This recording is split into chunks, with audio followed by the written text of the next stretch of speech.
time to do that worship.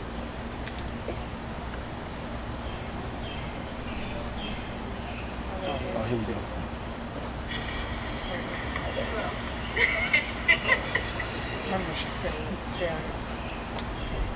If you turn your volume all the way down, yeah. Good evening, everybody. Glad you can join us tonight. We are waiting for you guys to come into the room.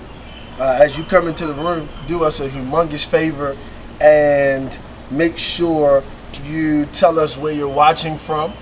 Shout out your city, where you're watching from tonight. We are so grateful to have each and every one of you join us tonight. We're going to ask that you do a couple things. We're going to ask that you like. We're going to ask that you share because we want more people to come into the conversation and join us tonight. We have some amazing people that are here tonight that are come to share and talk about multi-topics this evening, surrounded around racism, surrounded around police brutality, and surrounded around where the church responsibility in all of this is to be and what we ought to be doing in this time frame. We see many of you that are coming on, so as you come on, please do us a huge favor and shout out what city you're watching from tonight, and we will gladly love to shout you out. Thank you, Dr. E from Baltimore. Thank you, Kat from Baltimore, for tuning in. I see many of you coming on. Please, as you come on, please make sure you share. Please share. We would love this moment for you to take the time out to share with us as we embark on this wonderful conversation tonight. Before we go any further, it is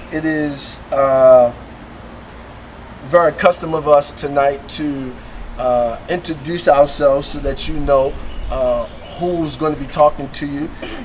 We're going to go from my left. And we're going to ask everyone to introduce themselves and just give us a little bit about themselves if they want to, and as we circle on around and get into the conversation. My name is Brandy, and I'm looking forward to learning new things tonight. Hey everybody, my name is Alicia, and I'm excited to have this conversation. I think it's much needed, and we're ready to get started. Hey, I'm Warren, Baltimore born and raised. I'm excited to be a part of this conversation as well. Hi, my name is Elena, and I'm excited to talk about some very serious topics tonight. I'm Tasha, and I'm also excited to talk about these topics and hear everyone's perspective. Hi everybody, I'm Tanera, and I'm excited to be here tonight. Let's talk. My name is Chris, and in the words and spirit of Malcolm X, sincerity is my only credential. What a wonderful way to start out tonight, and I see many folks are coming on. Somebody shouted out Baltimore, somebody shouted out Columbia. Columbia is in the house. For all of my Columbia folks to my left over here, Baltimore people, we in the mix, but Columbia is somebody said down the hill. We're about to see the stanky leg in a minute. Get ready to see the stanky leg. The percolator. Wow. Okay. Wow, the percolator. We will give you $1 if you get up and do the percolator right now.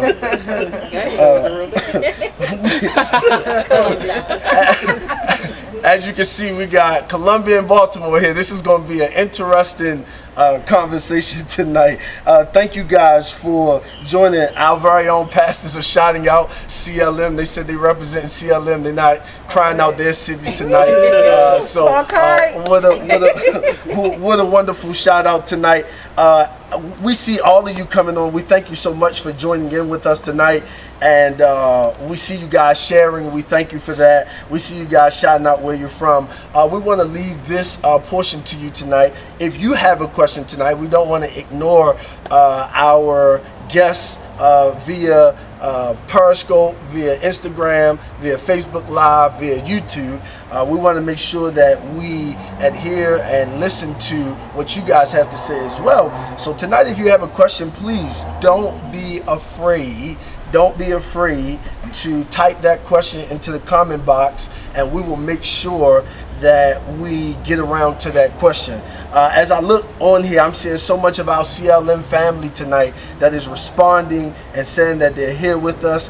Thank you, CLM, for participating with us tonight. Thank you for joining. Thank you for coming on. Thank you for tuning in. Please, please, please share. I think it's best to start here, and then we're going to let the conversation naturally take itself. I think it's best to start here.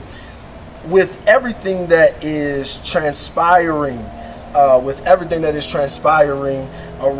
the black culture, some say black, some say African American, but everything that is transpiring around the black culture and black people in culture, both male and female. The first question I think that we ought to unpack is, how are we feeling about where we are as a black young millennial? And let's be clear, tonight many of these people are also professional millennials as well. And so you're not just hearing from black church millennials, you're hearing from black professional God-fearing millennials tonight. So I think the first place to start is, how are we feeling being black in America right now? Enraged. Can you say that louder? They heard me. Enraged. Enraged. Somewhat fearful. Fearful. Exhausted. Exhausted. Good word. That's a good word. Anxious. Anxious. I think tired. We're tired, we're exhausted. Even the silence amongst us kind of represent just how it's so many different emotions, and it's hard to just pinpoint one that you're feeling in this present moment. So it's a lot. Like, it's overwhelming to an extent.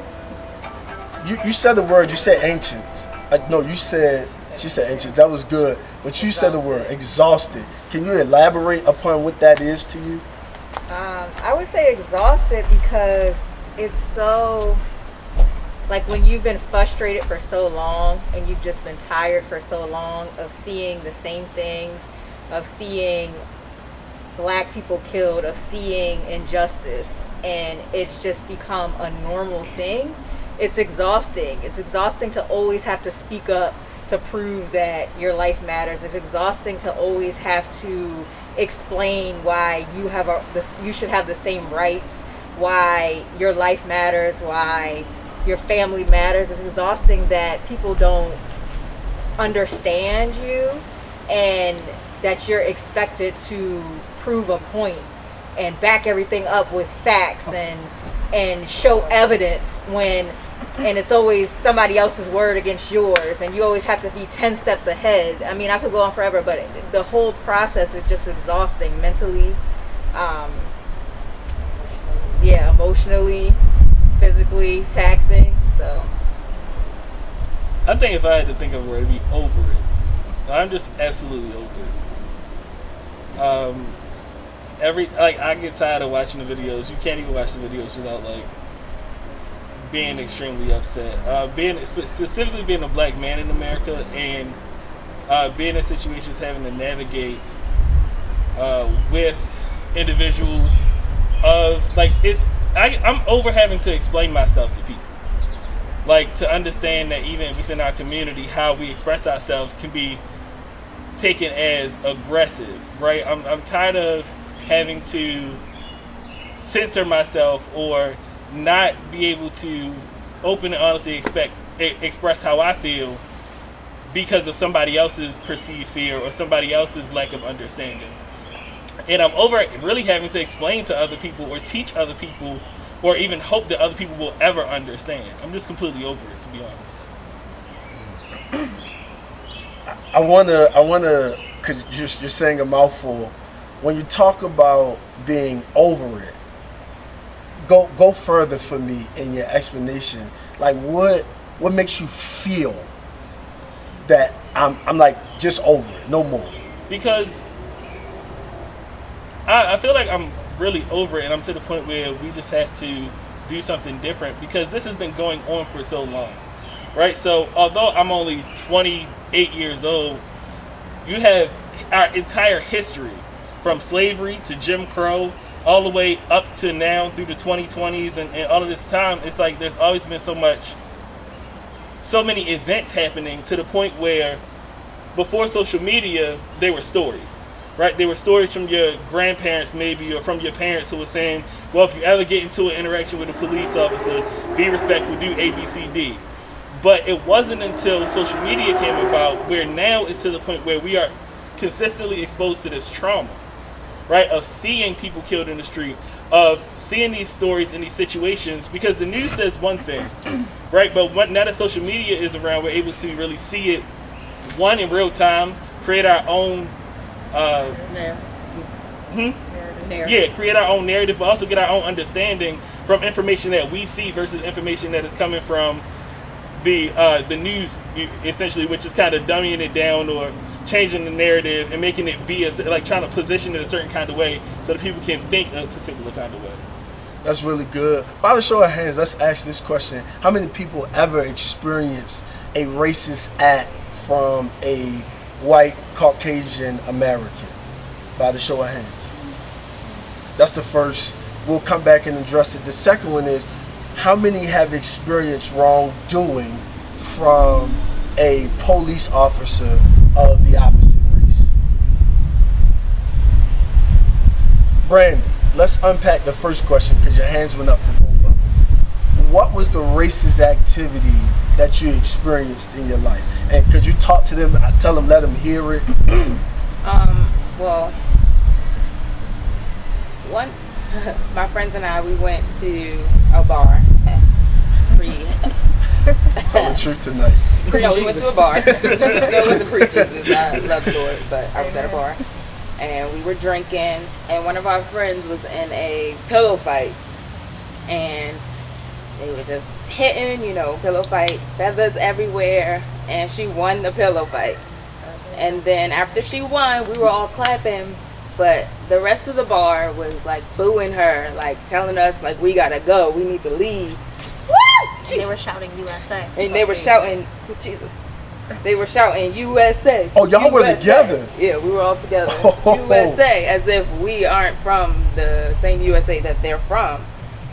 So that was very traumatic. And I think that the events to follow that, because you asked about police brutality, we went outside the club or the bar or whatever, and we were beat up, Alicia and I, by 2 police officers, security guards, or I don't know what they were, but they had a uniform on, so I assume they were police officers. They were on top of us, they were hitting us, they were just kicking us, like beating us up like we were nothing. These were men? These were men. These are white men? Grown white men. Wow. And we were like in our early 20s, so we were like, well, I was like a lot smaller than I am now. And so they just, and then I left from that situation. I ran off, and I called the police on the police. And nobody came to see about me. Nobody came to rescue me. And Alicia told me that they were like, oh, she's just drunk. Don't worry about it. Don't worry about it. That's really good because essentially what you were saying, and it's kind of what we've seen in Atlanta recently, is that they took advantage of your vulnerability by thinking that you weren't coherent in the moment and misappropriated their powers, whether they were security officers or police officers. They misappropriated their power because to some degree they thought you were intoxicated and did not have the responsibility to respond back. Interesting. Can I add something to that? No, please, come on. So the men, they were in plain clothes.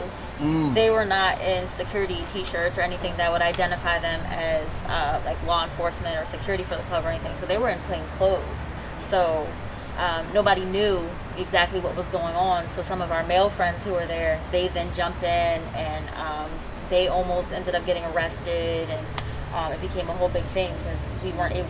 To us, it's just other people jumping in, trying to fight them. Trying to defend the moment. I want to go to Pastor Chris for a minute because he went to school in Atlanta, and I think this is extremely important for him to kind of unpack this. He raised his hand for a moment talking about experiencing racism. Could you speak to that? Could you give us your experience in that moment? Yeah, I can. First thing, just Chris. No comments that I make tonight are representative of any organization that I'm associated with. Yes, sir. But I want to first address your previous question. In that it was, have we ever experienced acts of brutality from police officers of the opposite race or of another race? I don't. The problem of police brutality in general in America, yes, racism is like a key cornerstone of it, but the fact of the matter is that racism is so ingrained in the fabric of America that it doesn't matter what the race of the officer. Brutality is experienced mainly by people of color, but by people in general, right? And I say that to say, as black men, even women, when the police gets behind us, whether they're pulling us over or they're just driving behind us, our cognitive response is not, is the officer white or black? Our automatic response is, oh crap, it's the police. And so that goes to tell us something about the police state in general and how they operate. To specifically answer your question about how I experienced racism, I was in Atlanta, I don't know what year it was, but on my 21st birthday, and I was in a movie theater. Some of my friends and I went. They wanted to see another movie. It was like Star Wars or something, and I wasn't interested. So I went to see the movie 42. Yeah. About Jackie Robinson. That was a good movie. And yeah, and for it to be, first of all, it was a movie about historical integration of blacks into a segregated system. Yes, sir. Right? As I sat waiting for the movie to begin, a 9-year-old white boy walked up to me and said, "What's up, my nigga?" And so for the duration of this like 2-hour and some minute movie, I sat there not being able to focus on the movie. I went through a range of emotions, from sadness to anger to whether, excuse my language, whether I should have smacked the hell out of him, whether I should go tell his teacher, because they were on a facts. No, seriously, they were on a field trip. That's real. And I don't know why they were on a field trip at like 10 o'clock at night, but whatever. They were on a field trip, so whether I should go tell his teacher, for this historical movie, like, and then this kid walks up to me and says, "What's up, my nigga?" Like. And that was really, honestly, the first time that I experienced racism firsthand. What was the kid who said it to you? Did he feel so comfortable? Was it like? It was very natural for him. Yeah, it was so natural for him that once he realized that I was black and I was not his nigga or his friend, his eyes got big. Like, he knew he had misstepped, right? But it was very natural for him. Yeah. Tanera, I want you to unpack your moment of racism as it has occurred for you in your life, because then I want to ask a specific question to the 3 parents a little later on, but I really want you to unpack your moment of racism in society. I've had a lot of experiences, but my most recent experience, I would say, would be I worked temporarily at T. Rowe Price. I would almost even say that it might have been, I felt like I had just hit the jackpot.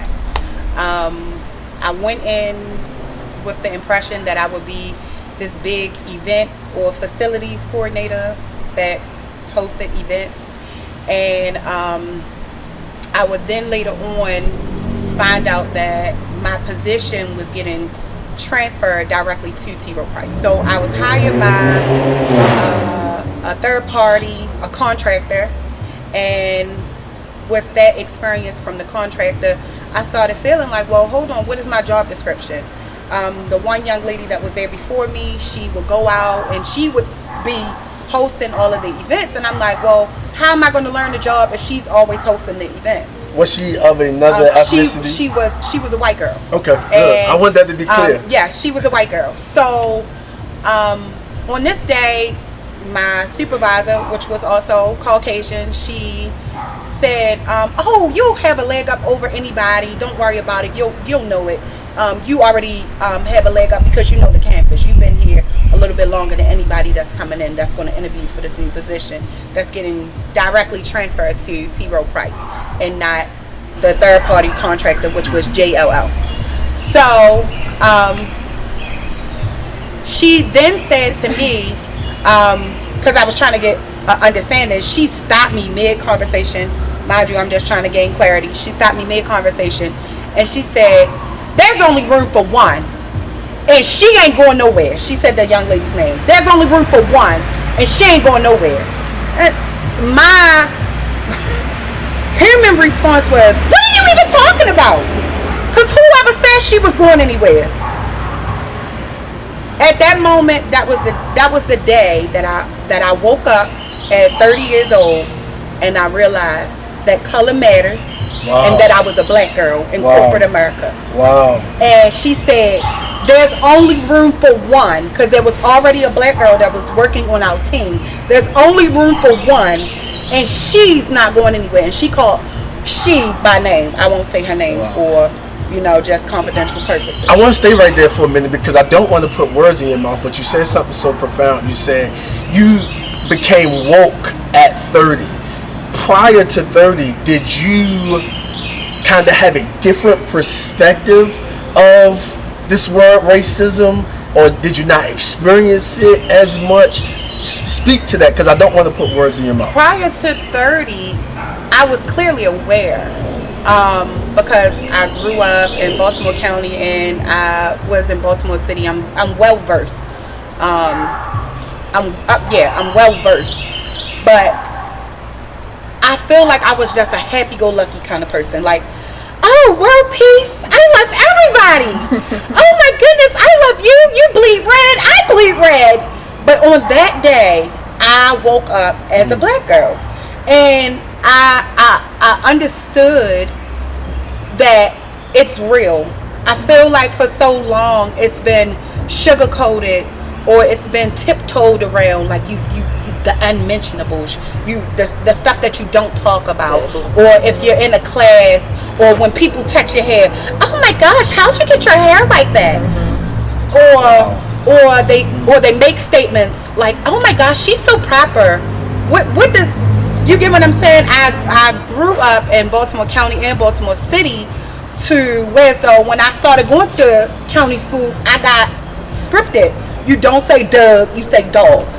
You don't say zinc, you say sink. You don't say scraps anymore, it's shrimp. How you say it? Come on, give us the Baltimore version. It's not Doug anymore, it's dog. I love it. So I wouldn't say that I was oblivious to it. I just feel like it just was not presented like this is America, and you are a black girl. And that's a really great. I wasn't raised like that. That's a really great conversation, because I want to come here next, but I'll go here first. We were having a conversation about this.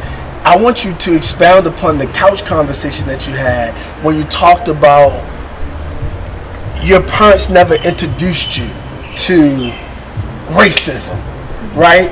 Yeah, they dealt with it, right? But they never introduced you and your sister, who were raised in the same household, to it.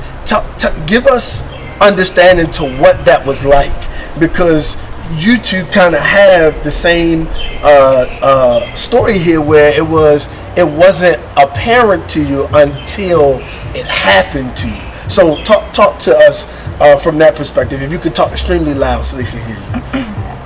So both of my parents, me and Alicia, our parents grew up in projects, and they've both had experiences where they've been the only black person in the classroom, things like that. They've had negative experiences, but they never shared those negative experiences with us in a way where it's like, be careful about white people, or, be careful about the police or anything. They never instilled a fear in us where we should live our lives a different way. So same thing. We kind of grew up like the world is a happy place, rainbows and puppies, things like that, until it happens to you. And for me, that was when I went away to college. We grew up in Howard County, a very diverse county, very well off. So we weren't introduced to that. I wasn't introduced to it until college, when I started to see people being treated differently because of their color. For me specifically, I went to college on the Eastern Shore. So I would hear people saying, don't go down there, they used to lynch people down there. Or don't go down there, they used to hang people from there. And that was when it became real to me that, this stuff is real, it's not dead. I want to bring you into the conversation. You've been around a little longer on Earth. And but you're still a millennial. No, listen. I'm not. I want you to speak from your point of view on what this is, racism, how you experience it. I guess for me, and kind of similar, like I grew up in Emerson Village. So okay, EP. All day, every day. Okay. Are you gonna get up and do the stinking leg too? Absolutely not. Don't do that. So we grew up around all black people. Before we got to Baltimore, we were traveling with my dad because he was in the military, so we got to experience a lot of diversity on the outside. We came back here, it was straight black all day, and we joined everybody else. We had fun. We did great. I really didn't have to deal with, I guess, racism in my face until I became someone in corporate America in a management position, where people question whether or not you are a manager because I'm a female, but I have the nerve to be a black female in a management position in a very well-off county. So I had one customer come into me, and I was at the customer service counter. She didn't particularly care for what my employee was telling her and what she could not do when she came into the store. And so I walked up, explained who I was, talked to her, asked her if it was something I could help her with. And she pretty much laid me out and told me that, no, I need to go get the actual manager because there was no way I was the manager. And I was young, I'm black, and I'm a female. Okay, I try not to take it as though she was doing it because of my skin color, just because I was a young person, until she stepped back and asked me, do you know who I am? And I looked at her like, absolutely not, who are you? And she says to me, I am a white woman. Wow. And like all of the Emerson Village rose up in me that time. And I looked at her and said, exactly what the hell you being a white woman have to do with the fact that you're not returning nothing in the store now? And she looked at me to say, no, you don't understand. Me being a white woman, I can return this. I said, me being a black manager, I can put you out of the store. And that was like, and I had to really like correct myself because I was wrong. She was a customer, I had no business talking to her like that. But at that point, you have lost everything that God gave you of sense. You've lost it talking to me. And my security guy came over and he happily escorted her out of the building. And 20 minutes later, her son comes back. And he has to speak to me, and I'm at the counter. And he apologizes for his mom, tried to explain that, she grew up in a different time. And I said, that's fine, but we're no longer in that time. And she's going to respect who I am, my position here, and what I said to her. And what I said to her still stands. And he left, he left. He didn't give me. It's above me now.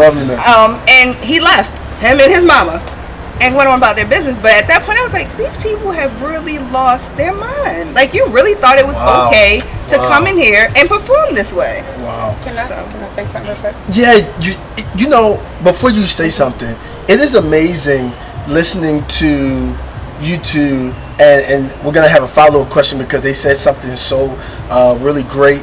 When you talk about the marketplace, the professional place, after she finished making her statement, I want to ask a question dealing with the marketplace, because I think many of you have worked some really great substantial jobs, and I think the viewers should know how it feels to experience that, or racism in the marketplace. Go ahead.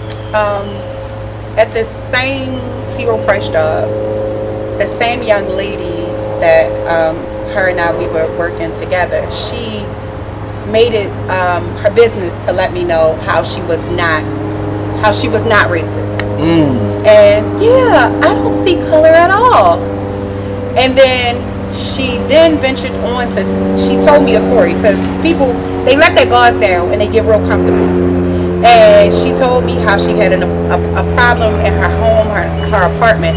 And she said, girl, on that day I pulled my white card and I told them to get here as soon as possible.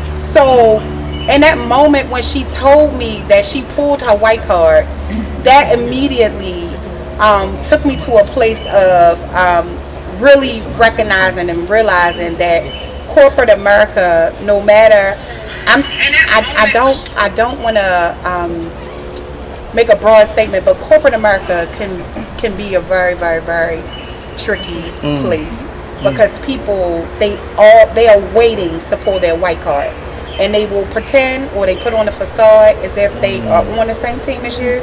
But she was waiting to let me know that she had a white card to pull. Because do you felt like she was intimidated of what you had to offer to the company? Honestly, I honestly really don't know, because she had been there for so long. So maybe she could have been intimidated. She made a statement. This is Patty stuff. She made a statement like, I don't never repeat my wardrobe, and I had to make her step her game up.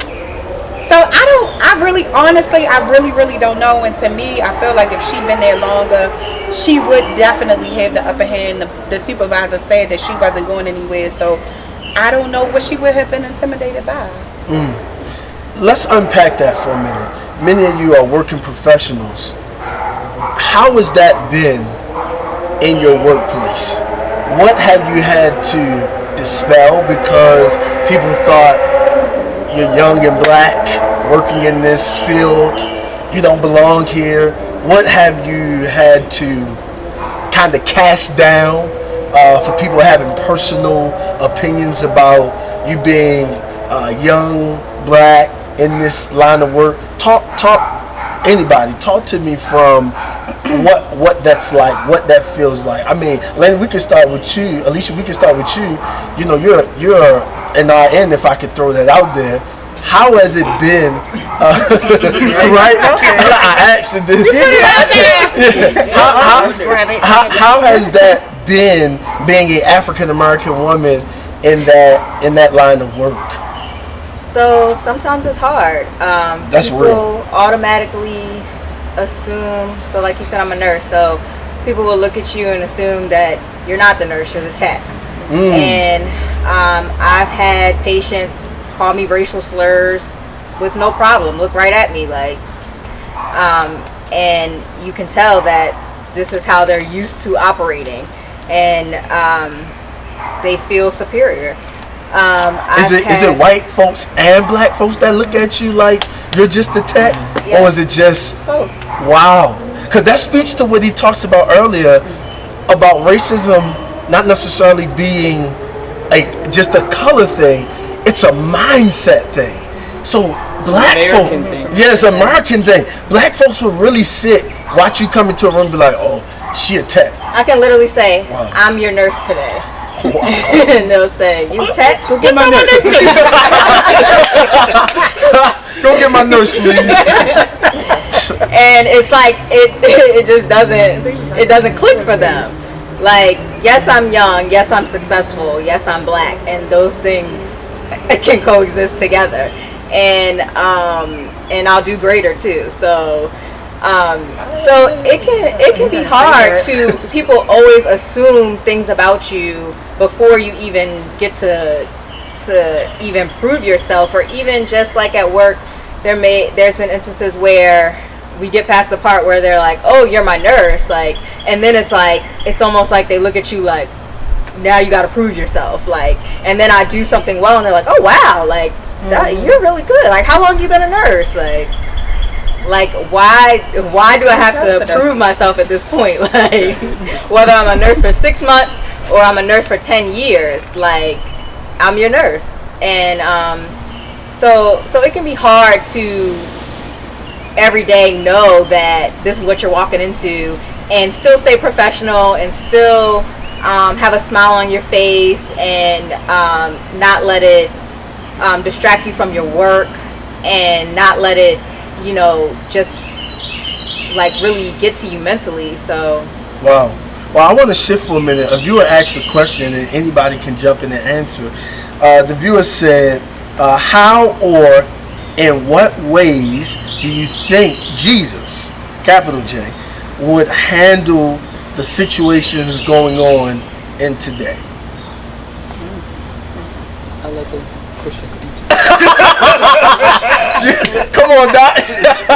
That was funny. I think he would be bold. He gonna turn the Yeah. I table think he over. would. Yep. I think he would flip stuff over, burn stuff down. I think he would be radical. I think that people think that Jesus was or is just giving food to the poor, healing. It's like they ignored the radical side of Jesus. Like, and I just think he would be no justice, no peace. He said, "Be angry, but sin not." He'd be right out there. You know what? I like that. Radical. I don't necessarily think that what's happening today is any different than things that happened during the Bible times. Like, Absolutely not. so like, You gonna preach, Doc? Come on. I'm not preaching, but the reason why I say that is From Genesis like, to Revelation.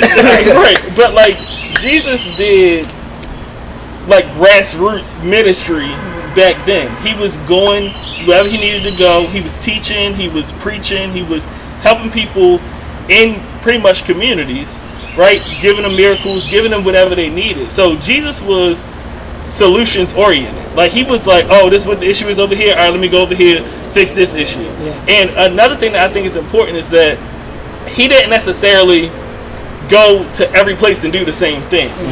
He went to that place, saw what the need was, fixed that need for that particular people, and then kept it moving and went to the next place. And they're like, dang, who that? Oh, that's some dude Messiah. All right, cool, I'm gonna follow him. And from his service, they began to fall in love with who Jesus was and begin to follow him. And I think it's important to understand that we have the same responsibility.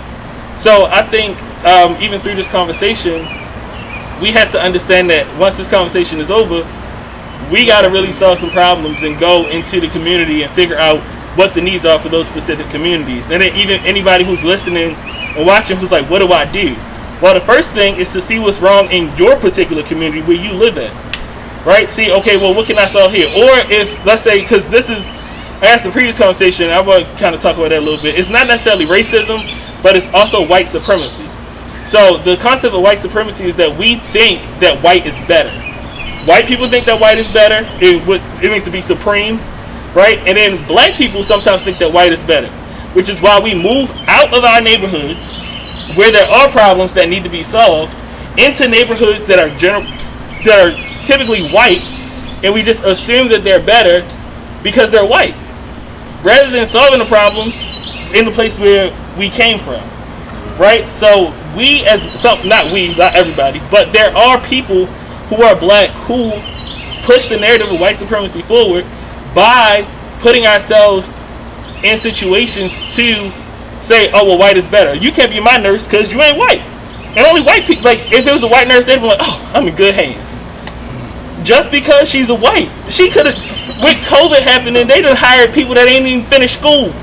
Girl could have been in school for 2 years, came like, all right, I'm about to do your IV. This is the first IV I ever done. Oh, I trust you, baby. Go ahead. You come in, you're like, yeah, I've been doing this for 15 years. All right, make sure, look, my vein right here. I got vein problems. You only get one chance. Right. Like, and it is the same thing. One has unpacked a lot. Anybody else want to speak to that question?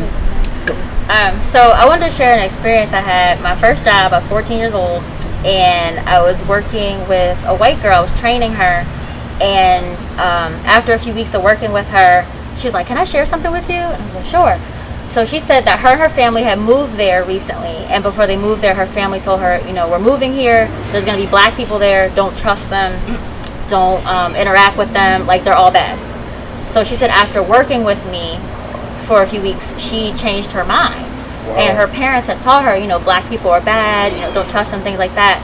But not even knowing it, I was able to change her mind. So when we think about, to ask the question, how would Jesus handle it? I try to think about that, like when I go to work, when I'm in the marketplace, wherever, let me handle this situation how I think Jesus might handle it, because one, I could win a soul for the kingdom, and two, you know, I might change somebody's mind about how they feel about black people. Good, Lena.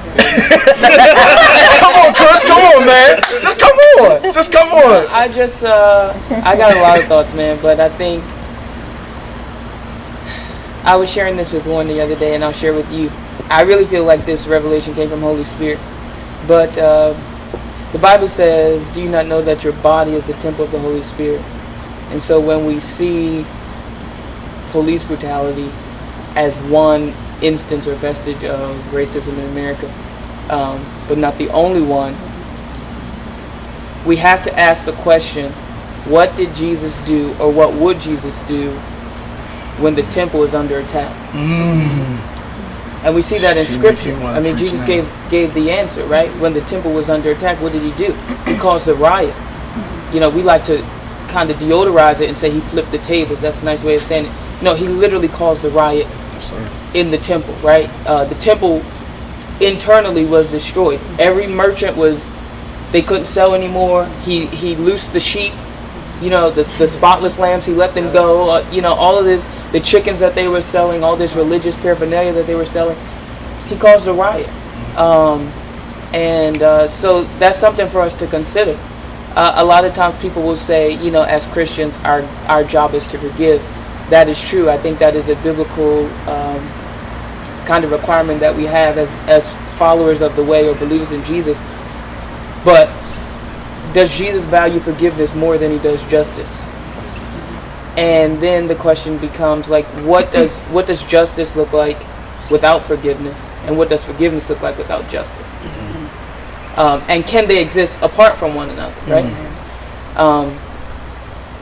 So I think those are the questions. Tanira said earlier, you know, the Bible says, be angry but sin not. People often say that when they talk about, you know, people in the streets protesting and burning stuff down and blocking the highways and stuff like that. The question is, what is the definition of sin? And the truth of the matter is, when it comes to those instances, our definition of sin is much more cultural than it is biblical. It is, you're sinning against this capitalistic society versus you're sinning against what God hates. And then further, I think I'll just finish my comments on this by saying, Jesus himself said, I only do and say what I've seen my Father do and say. And so if Jesus caused a riot in the temple, then what does that say to us about God the Father? Our Father, that's our daddy. I'll stop. You made a very good point, and I see somebody writing a question here that I don't want to ignore. I want to come back to all of that thought process, because I think most of us here absolutely agree with that thought process. But Elena said something first, and that is that a co-worker was pretty much raised up in the thought process of racism. Hate black people. No need to love them. Somebody asked a question that I think is very important. They said, do you think that the black family needs to start conversating about these issues? Are our young black boys and girls being properly prepared for what is happening in the earth now? Like, are we preparing them for this? Because I think, like never before, what we're seeing now is not something that wasn't there, but now something that is being extremely heightened. So the question is, are families doing what we need to do? And we have 3 parents that are here with us. Do you think that parents, or are you doing what you need to do to educate your children? Maybe you have smaller ones, older ones, but are you doing enough to educate your children on where we are now in the society? Because we know that kids, sometimes when they go to school, they don't really see color, right? They just see a friend that they like, right? Most of the time, kids in a young stage operate off of what they feel, not what they know. But are we preparing our children to be able to deal with what is happening now? I mean, you can answer if you go ahead. I mean, I think there's never been a time in America where the black family has not prepared their children for what they'll experience. You know, we heard Elena testify for herself and her sister, and even Tanira talk about how it wasn't until they were older that they, you know, kind of realized it, I guess. And then, you know, Elena said that her parents didn't really have that conversation, but I think by and large for Black Americans, that is an anomaly. I think Black mothers and Black fathers all over the place have always had the conversation. Hey, when you go out, like, if you're stopped by the police, be respectful, whatever that means, right? Or, you know, when you go there, expect this, right? Don't talk back, don't do this, don't do that. But I appreciate the question, but then also I would say, like, racism in and of itself is not Black people's problem to solve. Yeah. We didn't create it. It's white people's problem to solve. Yeah. You know what I mean? And so it's nice that we're having this conversation. But white people, one, have to listen to the conversation, but then two, they have to come up with creative ways to dismantle the house that they built and now securely live in. That's really good. That's deep. That's really good. Tasha wanted to jump in. Yeah, I guess for me, and I agree with Chris, like, the Black families have always tried their best to prepare their children for what is outside of their doors, knowing whether it is some other criminal, whether it's police, whether it's racism. Like, they've always done their due diligence, and I can say this for my family, to prepare us. I grew up in a household with a serviceman, and my uncles, grandfathers, and beyond are servicemen, so we grew up with a different level of respect for, I guess, what's perceived as the authority in America. But at the same time, they didn't neglect us by not letting us know, hey, when you go outside, make sure when you are approached by an officer, you do X, Y, and Z. But as my father was moved out of our household, and it was a situation where it was my mom that was our protector and our provider, our cousins came into the realm to kind of teach us and warn us of the bad things that can happen outside. But with that, we also watched the police attack our cousins while they were outside, just congregating with one another just because they could. And in Emerson Village, it was an ongoing thing where knockers, I guess that's what we call them back then, knockers would just pull up wrong way of the street, jump out and grab people, throw them on the ground immediately, not doing anything. I wish they would have. My mother would have acted a fool. And my mom could be seen going outside, not acting a fool, but saying something, hey, get off of that kid. They're not doing anything. They're sitting here, they're talking to me because they're in front of her property. And her having to go in and pretty much referee the police officers or the undercover cops against the little Black boys that are standing outside just having conversations, just having fun. That was something that we had to watch every day in Emerson Village, no matter what block we lived on, because we moved around a couple of times up there. It happened no matter where. And it was something she had to prepare us for as being females, and knowing that we had cousins, uncles that this could possibly happen to. I watched it happen to my oldest cousin several times when he was just hanging outside. Like, it is something frightful to see at a young age, but a reality that we have to face nonetheless.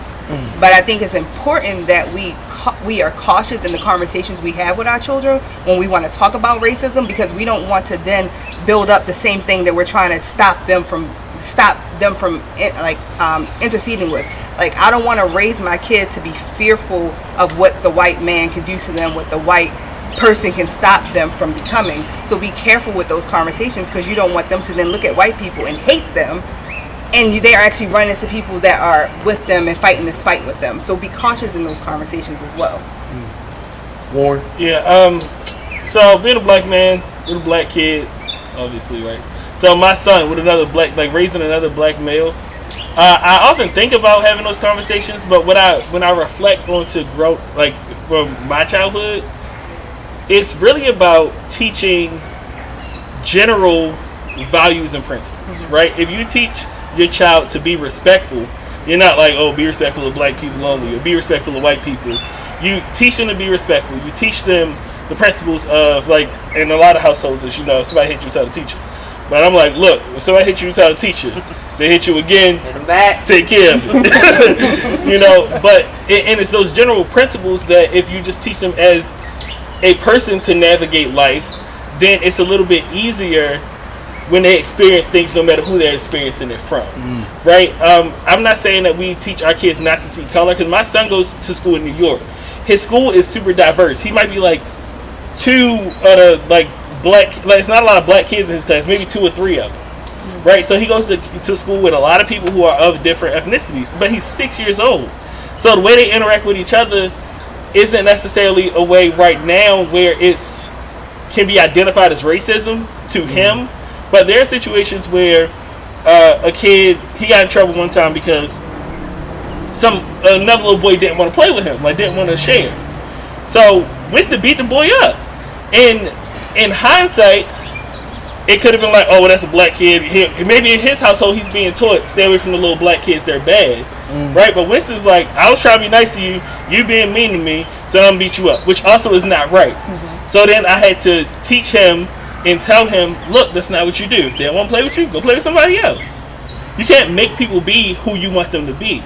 And I think with racism, like, racism, as long as it's, like, done behind closed doors, will always be an issue. That I don't necessarily care if you are racist. I care if you are imposing your views upon me in an unfair way. Right? Because if you, if you are a white supremacist, you like, white people are better. Great. Well, let's compete. Because I think that black people are better. So we going to see. And I think a part of the reason why we experience racism so much is because we have been integrated into the white man's system. So it's hard for us not to experience it because we are making exchanges in it every single day. It would be different, like Jewish people who have been experiencing it, they got their own system. So like whatever they experience, it don't really matter because I'm going back over here to my space with my people taking care of my business. So they don't experience it in the same way. Right, they going back to their neighborhood. And then they looking out to make sure there ain't no black people moving in their neighborhoods. Because it's theirs. And there's too many that migrate again. But you said a mouthful. How important is that for us as black people to create our own system? We know here, if you haven't been to Northwest Baltimore, and you're watching and you're a viewer, you come here to Baltimore, I'll gladly take you to it. The entire community, okay, maybe not the entire, 90% of the community is Jewish culture. In fact, they have a school, an entire elementary, middle, and high school. I coached at the high school for the Fresh Soft team. They have an entire school for their community that their children come to. How important is it in this time frame that we really create a system where, I don't necessarily want to say run by us, managed by us, controlled by us. No, why say not? it. Yeah. Boo-boo. For us, by us, you know. How important is Wall Street? Yeah, how Very important is that? Very Come on, talk important. to me. Like, and I think honestly, we are slowly seeing it come to pass. Like, we are slowly seeing. And can we do it though? Black celebrities realize, or not even just celebrities, but black people who achieved a level of financial success realize that they can no longer live in a bubble. And leave those of us who are on the lower end of the earning scale, alone. We see it with LeBron James. He's creating his schools, right? We see, even Kobe Bryant, and how he did his sports academies, right? Like we see Kevin Hart investing in the black community. Mayweather is Tyler Perry. Yeah, and so it's slowly happening. I think it's possible because we've done it before. Yeah, anybody else want to speak to that? Like, how important is it to create our own system? When you look at Tyler Perry, and I just want to throw this out there as a leading link, he took a grounds. You guys can correct me if I'm wrong. And that was predominantly ran by slavery, if I'm not mistaken. As a Confederate base. A Confederate base. He took an old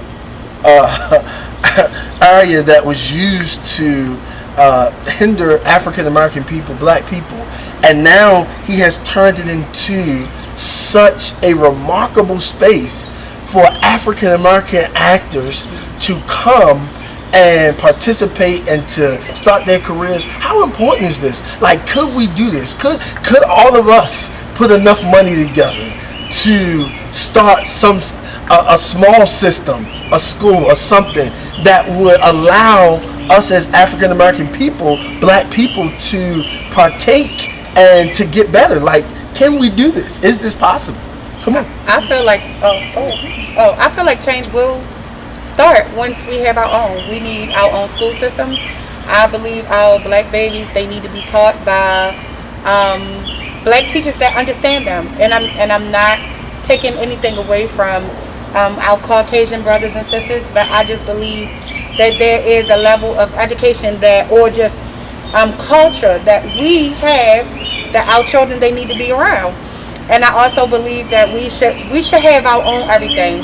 Back when Martin Luther King, they did their boycott and riding buses and everything, I feel like corporate America was so affected by it, and they lost so much money that is what we need to do now. We need to wake up and realize that, yes, we like good things, we like nice things, Gucci, Prada, whatever that may look like for another person.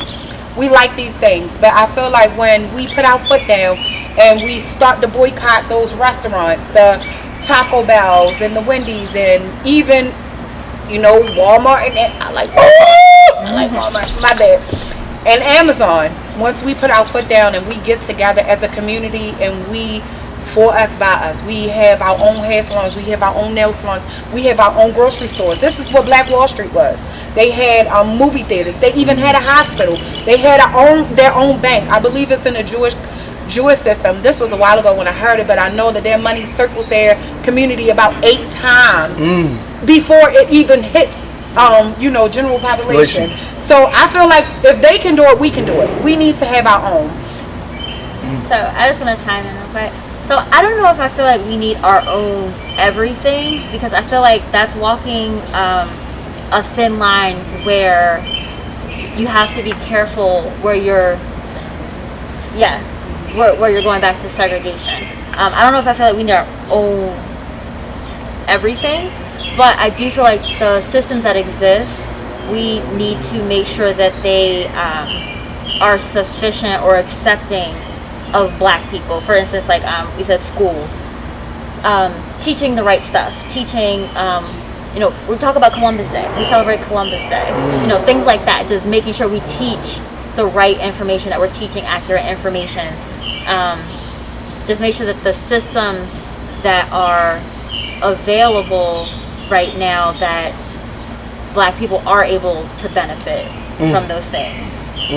If that makes sense. But if we don't have our own everything, how is that not benefiting our legacy? You get what I'm saying? If they can have their own everything, and this doesn't have to be a segregation thing. It could just be, this is what I get to leave to my son and my grandchildren, my great grandchildren. This could just be a legacy thing. This could just be a. So as far as generational wealth and stuff like that, yes, I do feel like we do need to do stuff like that, where we can leave, savings account instead of debt to our children. And I'm talking about, I do agree. I'm talking about school systems. I'm talking about banks. I'm talking about land. You get what I'm saying? I don't think I want to be clear in making the point that I'm not trying to say you got your stuff and we got our stuff. But I am being clear in saying that you got your stuff and we got our stuff. The two can intertwine. They can come and they can bank at our bank. But just like they put in our loans, we should be able to put out our own loans. Just like they have realtors and they have marketing systems, we should have our own. Go ahead. It's the idea that we are independent, right? Right. Like somebody said earlier, the Jewish community is, and I hate the comparison of Black and Jew, because the Holocaust, it happened, but it was 10 years versus now 401 years of repression. But nonetheless, I think when we look at the Jewish community, they participate in the regular system, but then they go home and they do have theirs, right? They literally have their own ambulance. Like, you call 911, you tell them you're Jewish, they will dispatch the Jewish ambulance to come and get you, get you to obey whatever kind of kosher and Jewish, rules y'all have. They have their own. It's not a police force, but security team. Patrolling their neighborhoods. That patrols the neighborhoods. And the reality is that whatever they're doing, I don't know if they have a seat designated on city council in Baltimore. They do. But they do just for them. Yes, he is. Yeah, pretty much. When there was back in like 2011, 12, some killings around Upper Park Heights. The Jewish community raised so much hell in 2 weeks' time that those police cameras immediately went up. The city council immediately did it. You don't have that in the black community. Like, we don't have that kind of decision-making power. And what he just said is really the key, because let's not also forget that when there was an African-American young male roaming in the Jewish neighborhood and they thought that he was up to no good, I don't know if you guys remember this, they wound up doing something to him that was inappropriate, and because they had a seat at the table, that problem was dismantled quietly, right? So I'm in agreements with both of you, because I do feel like we need the revolution of our own stuff, right? But then I also understand that we need to break certain systems, because the reality of it is when we look at Baltimore City public school system, it is a system that is designed for African American children. Is it the best at times?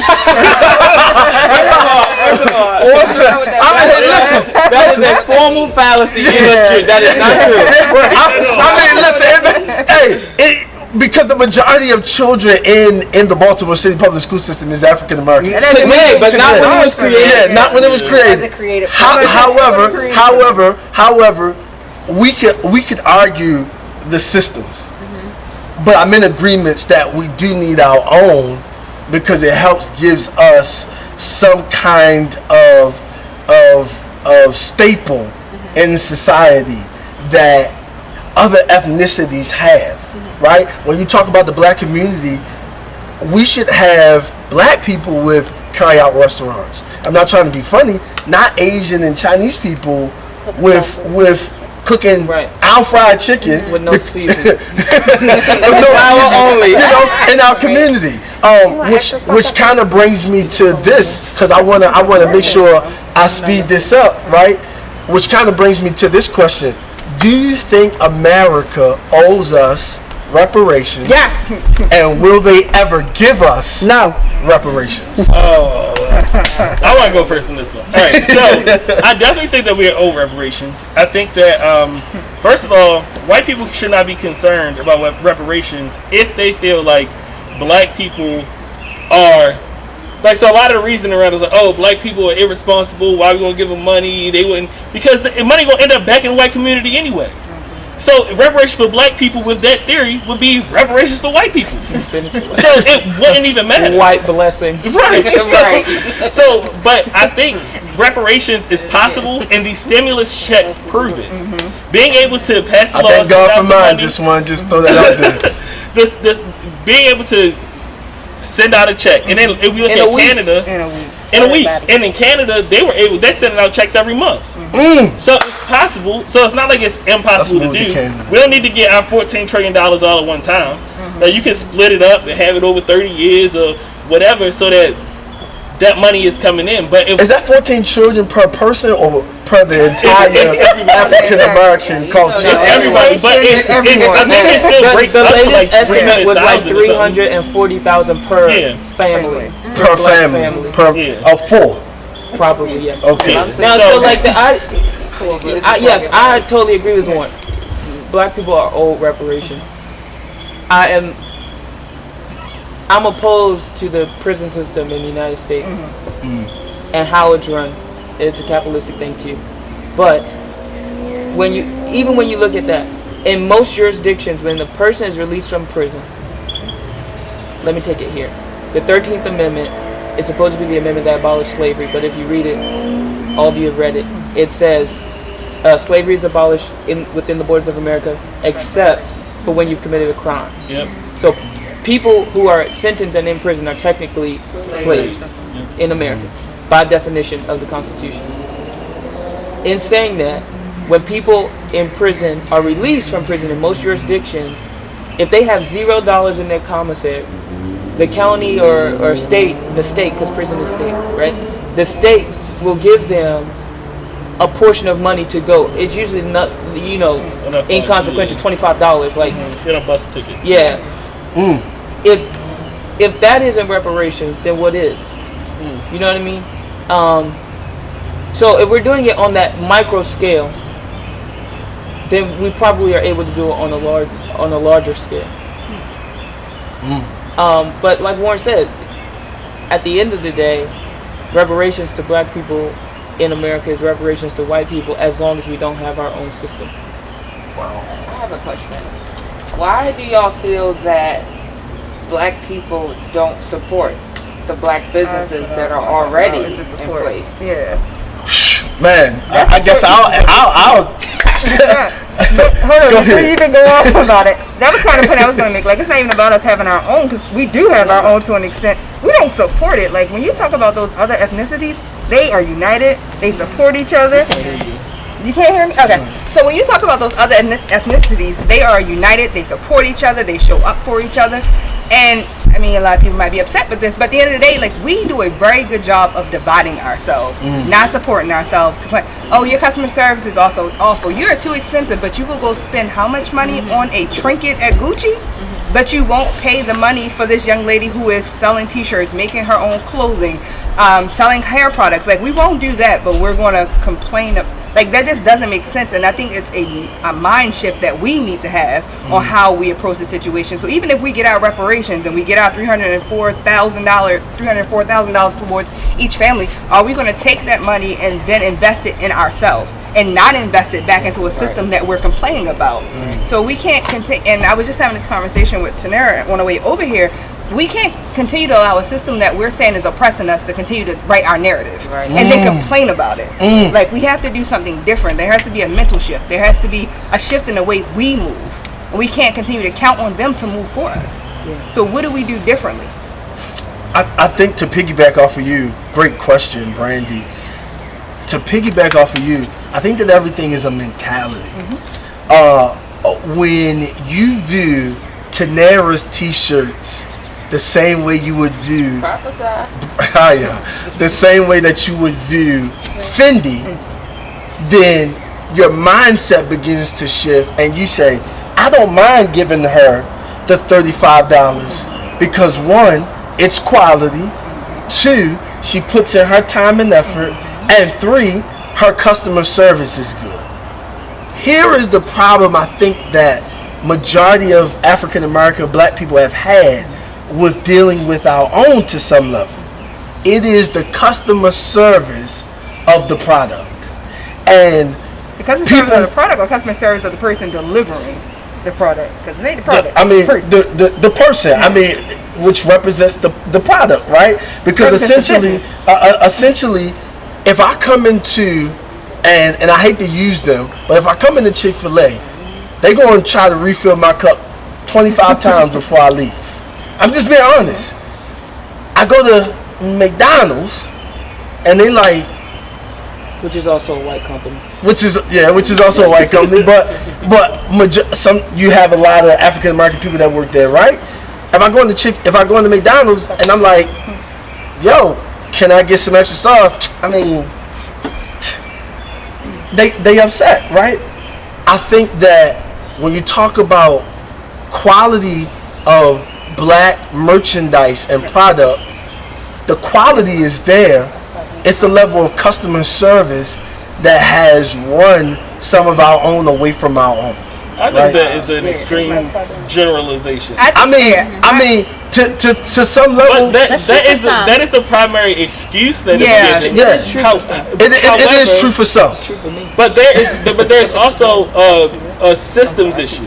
Yeah. So if as a small black business, if I don't have as much money for the printer press, if I don't have enough money to, or even the ability to get things put in mass production without having to pay more money as a black person, then I'm making these t-shirts on the one heating press I got in my house, putting it down, pressing it. So the time that it's going to take for these shirts to be created, designed, created, printed, and shipped to you is going to be longer than it's going to take for me to go on a white website, order it, or like Vistaprint, right? So a lot of times we have to manage our expectations and understand that if we are all a part of this system right now, these small black businesses are also being oppressed, right? So we can't necessarily expect the same level of excellence or privilege that is given to these other businesses, because they are already trying to produce more with less. So a lot of it sometimes is our expectations. Yeah, black people got attitudes. It is what it is. I personally believe that that's something that we should be able, is your ability to have a system where you are putting the dollars back in your community that big of a deal that you are going to be like, well, she kind of talked to me a little crazy, or she had a little attitude, so I'm gonna just go give it to a white man. At least try to find another black business that do the same thing. Well, I think that's a valid point. See, because my point is not that we should take the money away. The point is that customer service has run people away, and they don't use the mindset to say it was that person. Let me not cast this on everybody, because I'm not saying. Because if she, and I'm just using for example, if this business over here treats me wrong and they're African American, I'm not saying I'm not ever going back to another African American company, right? What I'm saying is that I'm going to go find another one that can produce what I need. And that's kind of what my point about McDonald's was, is that no matter how bad it treats you, you always find your way to another one. Why? Because you love something about the product. And I think for us, I think for us, we can't let bad customer service deter us away from other black business because one black business didn't live up to our standard. Even if it's one black business that didn't live up to your standard and they have a customer service issue, is the right response to not revisit that same business? Like, is it not to fix that issue with that business so they can understand, hey, what you did was wrong. This might be why you're losing customers. Let me help you so the next customer you won't lose for this exact same issue. I think when I keep talking about like a mind shift, we have to be able to then teach our people to do better. Not just say, okay, you messed up, I'm done with you. I'm gonna go shop with Chris, but I'm done with you. No, let me explain to you where you messed up. Me being somebody that's worked in customer service since I was 15 years old, so now that puts me at almost 20 years if you want to put out my age. I am big on writing reviews. I don't care whether your business is white, black, or purple. I will write a review whether it's good or it's bad, because it's necessary for you to understand, like, what you did was wrong. It's going to cause you to lose business. Let me help you understand what you did so you won't do it again. I don't think we should, if we're going to stay within the black community, stay within the black community, but don't drop a business because they did bad. Like, go back to that business owner and let them know what they did wrong. And I don't think it's always bad customer service. I think sometimes it's just, like you said, the expectation.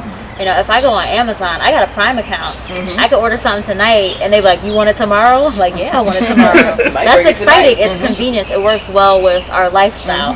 And if I look on Amazon, they're like, do you want it in a couple days? I'm like, what do you mean? I can't get it tomorrow? Like, you become accustomed to certain things. And then I know for me, sometimes I do want to support a business. One of my friends has a t-shirt business. I was like, oh, okay, when can I get it? He was like, 3 weeks. 3 weeks. 3 weeks. Like, Father's Day coming up, I can get this on Amazon and I can have it tomorrow. So I think sometimes, like you were saying, the smaller businesses, you have less manpower, you have less resources, you have less everything. So the quality may be there. We need to be considerate of that when doing business. Right, you can't expect what you get from Amazon from a small business sometimes. Also, I'm sorry, we could also do a better job of even, so if you know how Amazon is set up, a lot of people are, what do you call it, drop shipping or whatever. So like I can sell products that I don't own on Amazon, right? That's the way that people can do that and make money, right?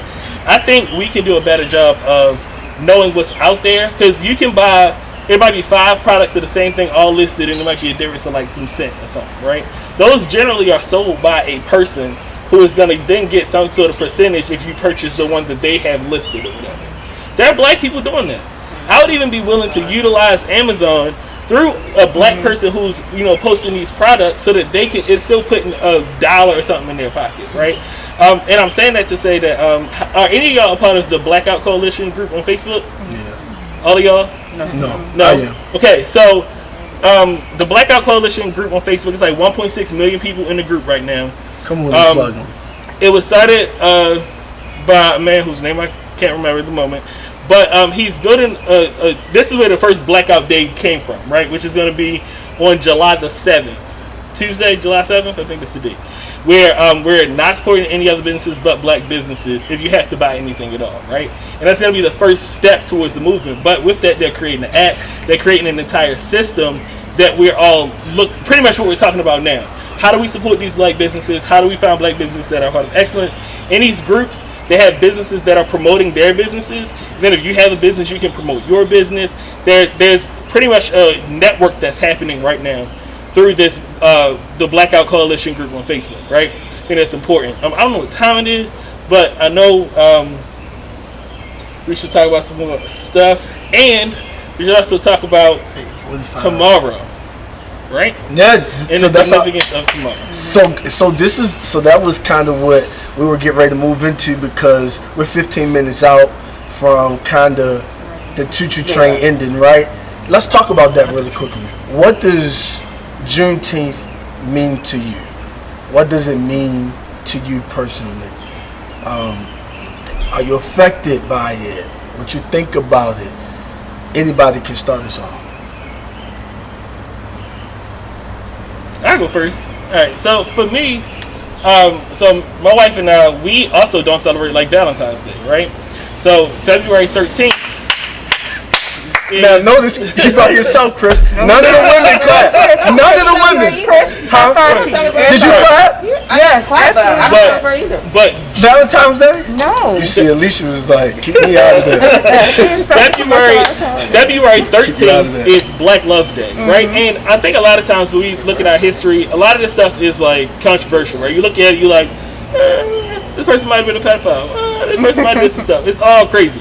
But Black Love Day is the 13th, which is the day we choose to celebrate, which is also my birthday, so it's kind of a trick day. It's not cheating for me, because it's cheating for her. Because anyway, because now I got to give her something on my birthday.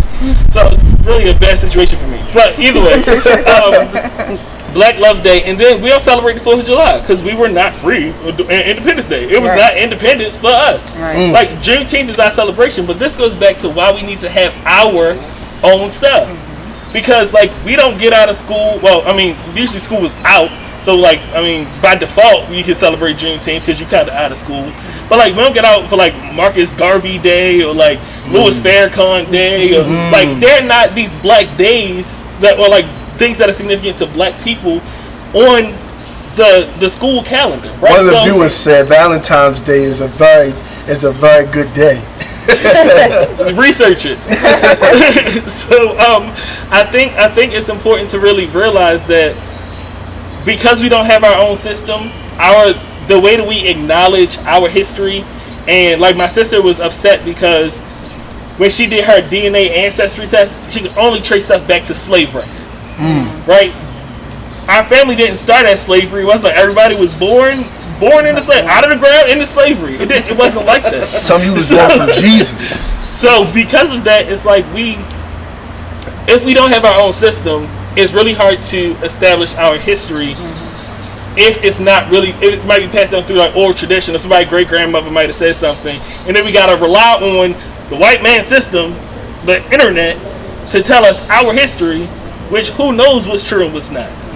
Which I think is where a lot of people get caught up in this like matrix of, well, is this real? Is that real? Is this real? Because there's so much stuff that we're trying to really divide the actual truth. And I guess that's where Holy Spirit comes in, and being Christians, being able to really ask for discernment and understand it, to really see, okay, is this something that I should be focusing on? Is this something that I should be focusing on? Because if you don't have that, then you really get caught up. You know, so I mean, I think Juneteenth is something that we celebrate. My sister's actually getting married tomorrow. Oh, okay. So shout out to them. And it's going to be a great time. I don't know what I'm wearing. I don't have an afro. Did they purposely pick that day? Yes. Great. My sister is very blessed.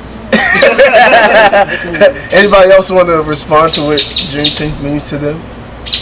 I mean, it's important. I think it's important that we know. I think it's important that we teach our children, because it's not something that I remember learning in like grade school ever. Yeah. I mean, honestly, I don't even think Maryland recognized it until 2014 or something like that. Like, every state doesn't even recognize Juneteenth, you know. So it is important that we as a culture recognize what it means, and we also explain that to generations below us.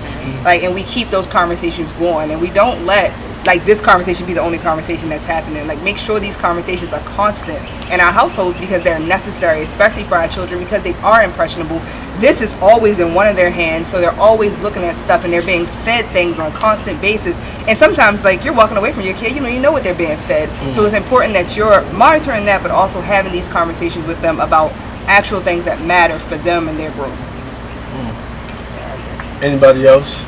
I feel like nobody should be patronizing anything 4th of July. Please celebrate Juneteenth. Do not buy anything red, white, or blue. You buy something red and you put it with some black. What colors should they buy? Tell They them. should be having on red, green, and black. But where they gonna buy it from?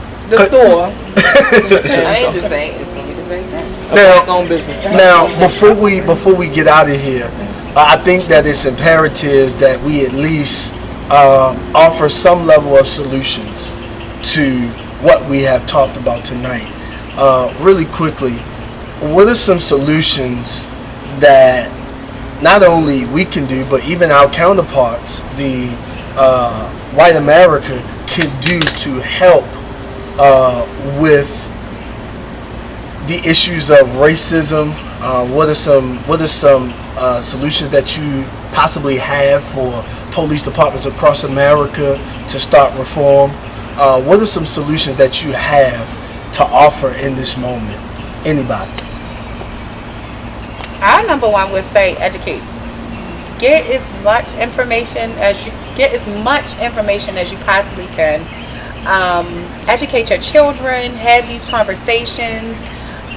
Chris said earlier, this is not a problem that us as black people we need to fix, but this is a conversation that we can definitely have with our children. We can have it with our families. We can also just be aware of your surroundings, be aware of the times, and don't be afraid to not have the conversation. Let's call a spade a spade. If it is something, let's call it what it is. Let's no longer tiptoe around it. Let's not be afraid to address the issue and stand up for something. Good.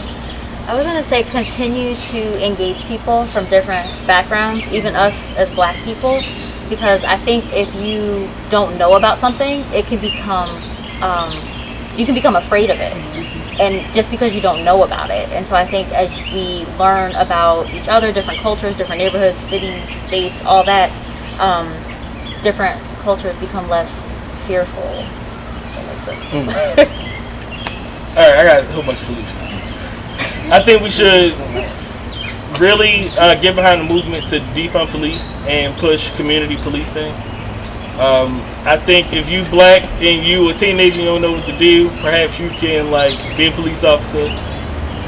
I think we should begin to, every person should have investments in a black bank. So in Baltimore, Harbor Bank is a black owned bank.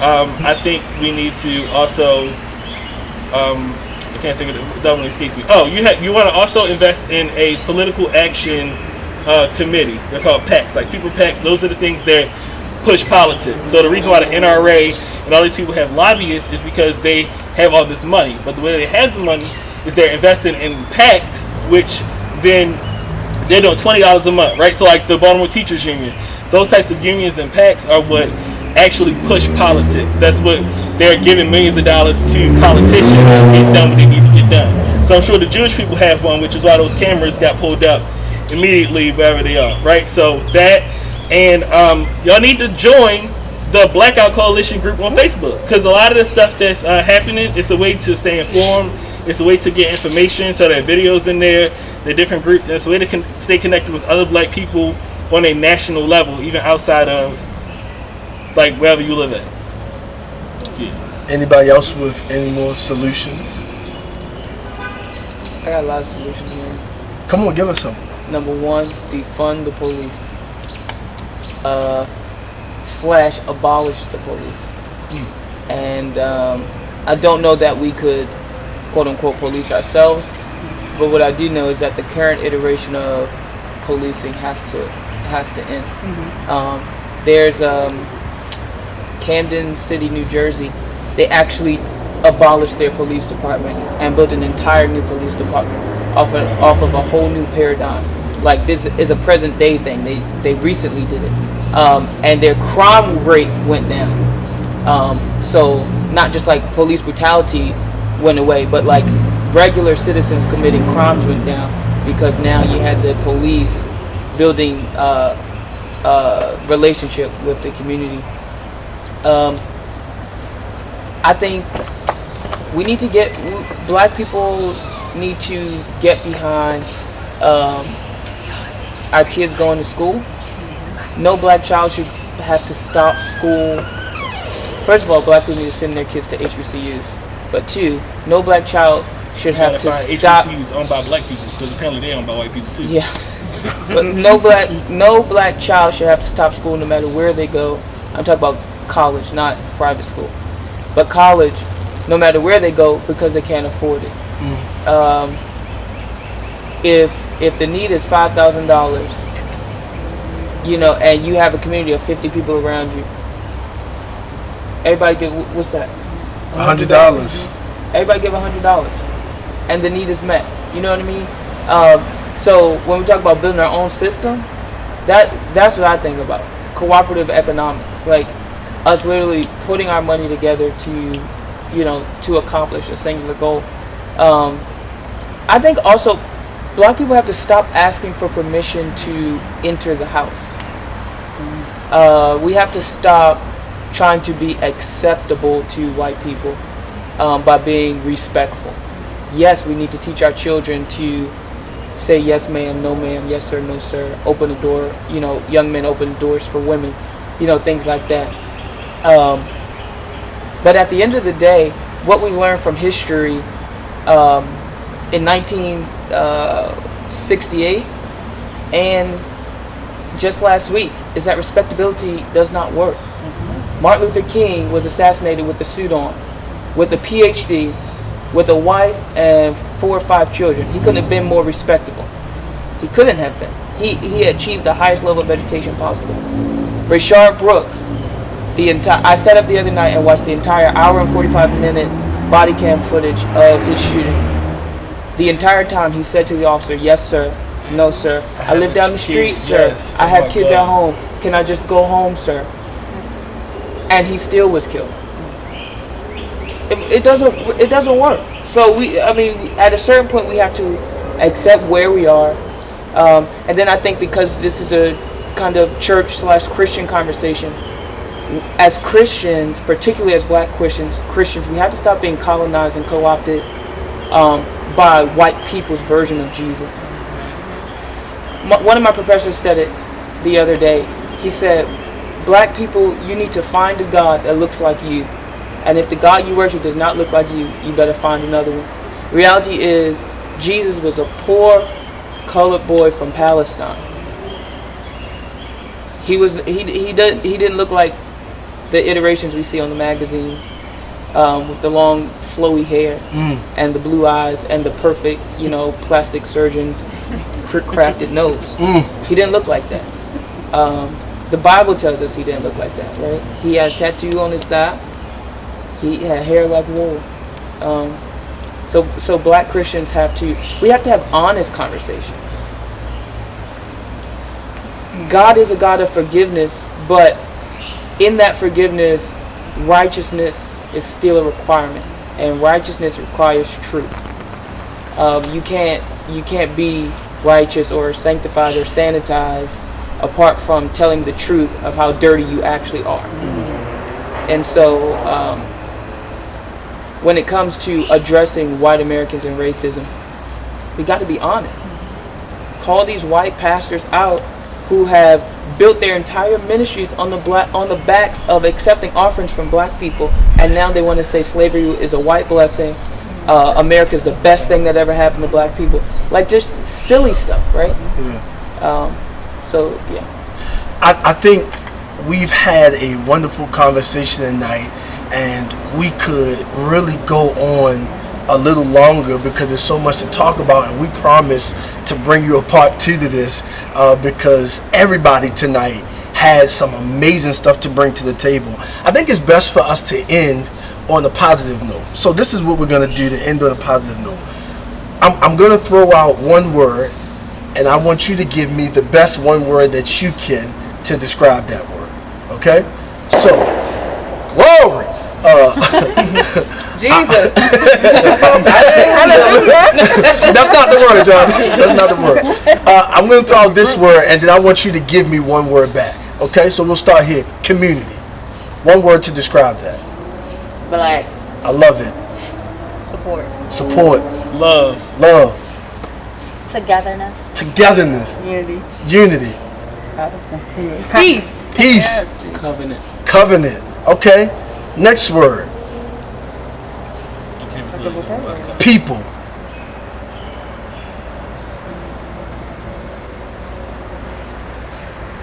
One. Love. Love. Unique. Unique. Equal. Equal. Family. Family. Us. Us. You ain't got nothing? Okay.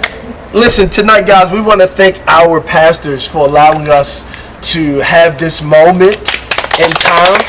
We thank Pastor Antoine Burton, Pastor Shirley Burton for allowing us to have this conversation.